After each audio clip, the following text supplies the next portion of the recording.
In your presentation to the board last November, you expressed your philosophy on coaching and on administration. Can you share some of those thoughts with us? Sure, I think it's important, particularly for coaches, for them to understand and measure for them to know how they're going to be evaluated in the long run.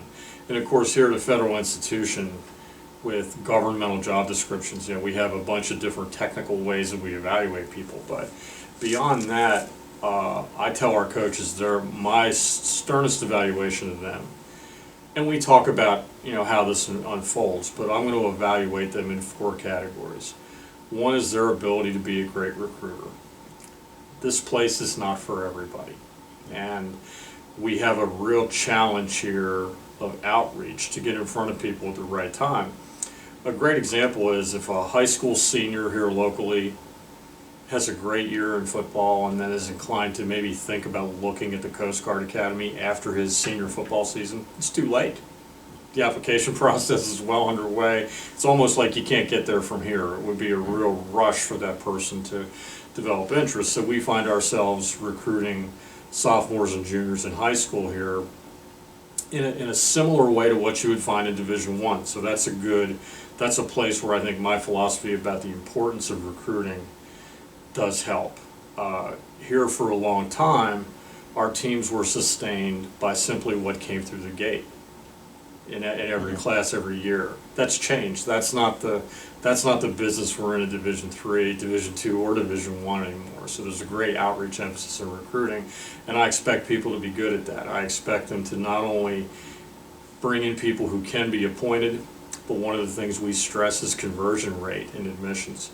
The year before I came here, we converted 48% of the appointments that were issued to rated athletes. Last year was 68. So our goal was 65 as a department, and when I told our coaches that, they thought it was crazy. They just thought there's no way, but we not only met the goal, we exceeded it. Second thing is to be a superior strategist and teacher in your sport. It's more important than people realize, because you might think, well, okay, if somebody's coaching baseball, they really know baseball. Well, here you have to know how to coach baseball in 2 hours a day, which is a greatly different environment. So our coaches have to not only be good teachers, but they have to be prepared enough that in those limited practice windows, they can accomplish what they need to do to make teams ready to play. And that's critical too.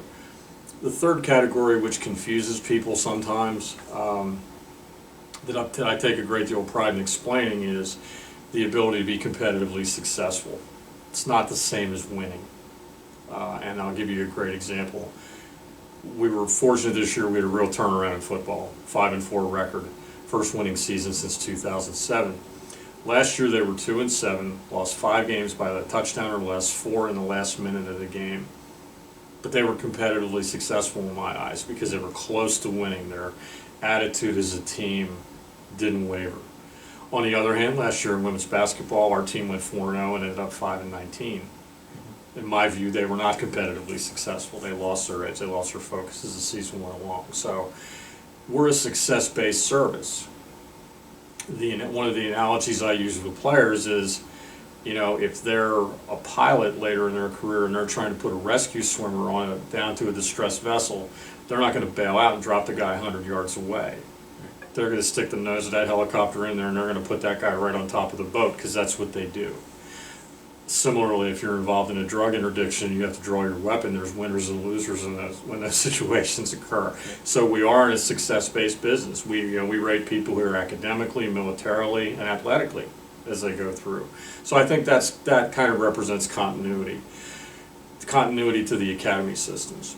The other thing the fourth thing, which is just as important but is easy here, is for your coaches to be great role models.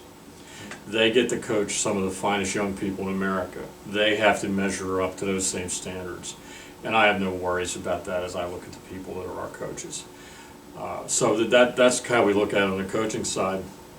Administratively, one of the things that I talked about when I got here is we're going to stretch to go places you've never been before. We have a great opportunity to grow this program, to make it more visible, to make it more successful, to make it a greater point of pride to alumni, to make it a more successful part of the academy experience, for want of a better word. And with that in mind, I've challenged people to soup it up, to work harder, to work, maybe not work harder, but work smarter, and to think about being willing to accept new approaches and new ways. Having been where I've been in my career, there's very little that I haven't done. And when you encounter a staff of people who have been in the same place for a long time, on this level, you find they have been doing virtually the same thing often during that entire time. So we push people a lot, and we've had, by and large, a pretty good rate of people buying into that mission. Everything we do comes down to one core principle, and that is, if what we're considering positively affects the welfare of our cadet athletes, we'll do it. If it doesn't, we go on to something else.